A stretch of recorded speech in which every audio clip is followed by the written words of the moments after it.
Kita jangan kacau, jangan tendang dia. Ya. Ma. Apa kamu buat? Hai, Di. Hai. Ikut kepercayaan masyarakat Cina. Ya. Sekarang Aunty kan bakar ini kertas emas. Ada beberapa perkara penting kita kena ikutlah. Okey, kalau ternampak makanan ini telah disembayangkan di jalanan, kita jangan kacau, jangan tendang dia, ya. Kenapa tu?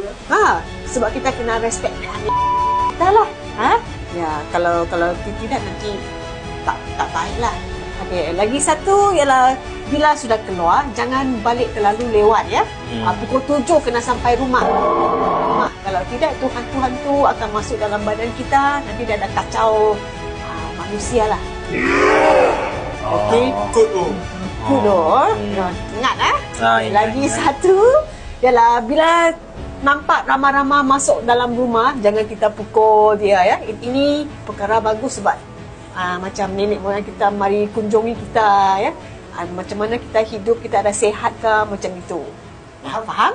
Faham, ya? Wow. Okey, bagus. Okay. Sama.